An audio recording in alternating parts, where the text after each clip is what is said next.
Well, I think it's safe to say that winter wasn't only tough on the gardener, it was a little tough on the garden too. And what you're looking at right here is winter burn on these boxwoods. Today, I'm going to show you how I'm taking care of this. Hey everyone, I'm Erin the Impatient Gardener. I live and garden in southeastern Wisconsin, zone 6A.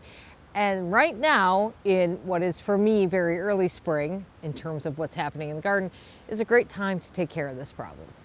So you can see in this little hedge of boxwood, which is one place in the garden that I have boxwoods, that some of these plants have taken a worse hit than others.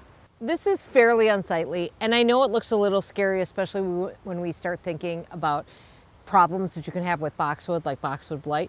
But winter burn is really easy to spot. It's this straw-colored growth, generally on the tips. And in this case, it's all pretty much on the west side of these plants, which suggests that we had a lot of wind from the west, which we do. And obviously maybe the sun hits this side a little bit more. That tends to be the places where you get winter burn on these plants.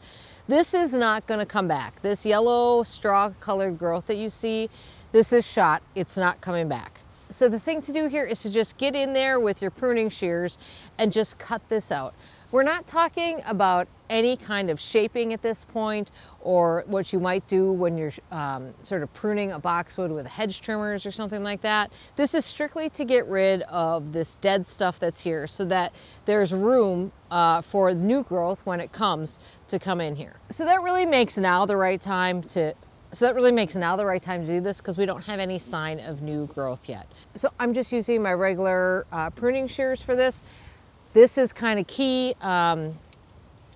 This is how I sterilize my pruners. You can do alcohol, you can do a disinfectant spray like this. I will be disinfecting my pruners in between each plant, just to be safe. So that's just like a nice spray on there. Let it drip off. You don't have to wipe it off. I'm going to start with this one first because this is the worst of the bunch. And so I'm just going to go till I see green. And I'm going to cut off everything before that. Now I'm looking inside of here. This is not looking particularly great inside this shrub. So we'll deal with that after the fact. Let's start with just getting rid of this straw-colored growth first. So there's a few things you can do to prevent winter burn. One of those is to just place your plant in a more protected location, if that works for you. Sometimes you want that plant and it's not a protected location, so you deal with it. Another is to make sure that you don't fertilize too late and push out a bunch of new growth that doesn't have time to harden off. And then just like general plant practices can help, like making sure that their mulch, especially a plant like boxwood, which has kind of shallow root systems, make sure that it's mulched well going into winter and that it has enough water going into winter so the plant isn't stressed to begin with. And then you can also consider, and this is particularly good for broadleaf evergreens like boxwood, you can also consider using an anti-desiccant spray. So that's the same kind of thing that you might use on your wreaths or your Christmas greens. It's made from a pine resin, and that kind of helps coat the leaves and protect it a little bit. I did use that on some of my plants in the garden, but not all of them. I don't think that the winter burn that's just on little bits of tips and stuff, if you miss some of that, it's not the end of the world at all. You'll catch that, new stuff will grow through, and you can prune that off when you do your, a little bit. You're gonna be pruning that off anyway, probably, when you do any sort of shaping or shearing that you might be doing to your boxwoods later on. So sometimes when we prune boxwoods into shapes, we end up in a situation where we just get growth on the outside, but not a lot on the inside. And there actually is some growth in here, it just doesn't look that healthy. So one of the things you can do is get some light inside of there, and that's good not just for growth, it's also good for air circulation through the plant, which is really important in things like boxwoods too, because tightly clipped boxwoods are more prone to things like boxwood blight and things like that. So what we're gonna do is we're gonna go Swiss cheese on this baby. So by that, I mean, we're just gonna cut out some holes in this. Now this one is not super tightly clipped, but it's still suffering from the same sort of effects. So we're gonna make a bit of a hole there. And this doesn't look great right now. It's not gonna look good, but the new growth will come pretty quickly in there. I'm gonna do another one over here.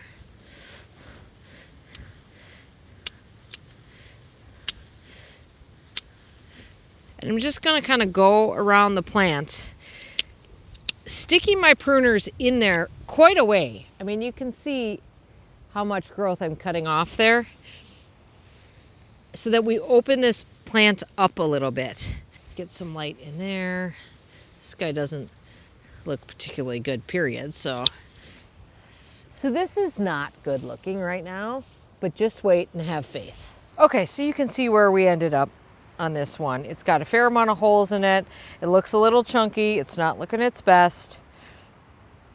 We've cut off most of these brown tips. There's a few other ones, but that doesn't really bother me. We've taken care of the worst tips. All right, so now I'm gonna go through and just take off these little bits that are on some of these other ones. So in the case of some of these, I actually do think this is a situation where this was a bit of new growth that didn't turn off, because you see how all the burned tips are sticking up higher. That suggests to me that that was, you know, some late growth that kind of popped up there. So I clearly didn't cut off all of the damage on these.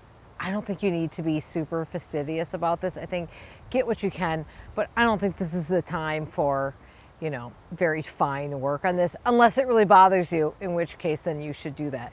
There is one more step I'm going to take, but I'm going to show you that on another boxwood that I need to go after a little bit, where we're going to do a little bit more Swiss cheesing. So now I want to show you the last step of this sort of early spring boxwood care. And I'm going to show it to you on this one. This is a green velvet boxwood. This is my favorite one, and it's the best looking one in my yard. But it's huge, as you can tell, or pretty big.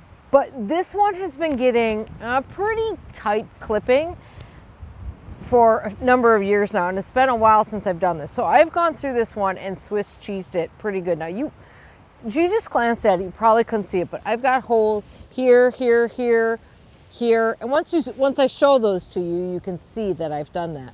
Don't mistake winter color on some boxwoods for winter burn.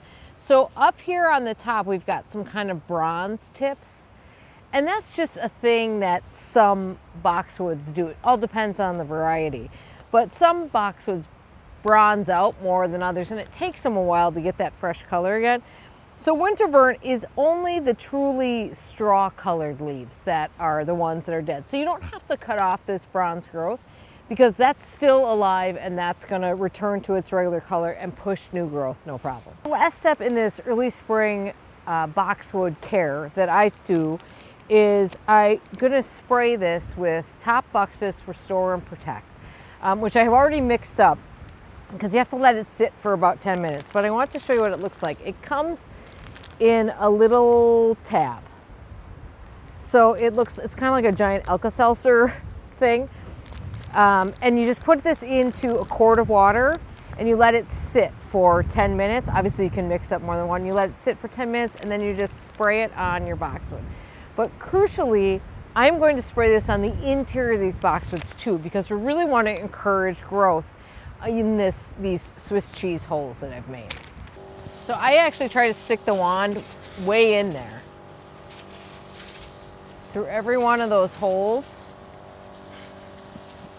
but also even other places where I'm able to work it in there, plus do the entire outside as well. So by following those steps, you should not only be able to make your boxwoods look a little bit better in the meantime as we're getting over this winter burn, but also get them off on the right foot for spring. If you're interested in more videos about boxwood, I have a whole bunch of them on the channel, including a very depressing one about how I went about safely removing the boxwood that I had that had boxwood blight, and a couple of videos on blight-resistant varieties that I've been planting ever since then. All right, thanks for watching. Hope you have a great day in your garden. We'll see you soon. Bye-bye.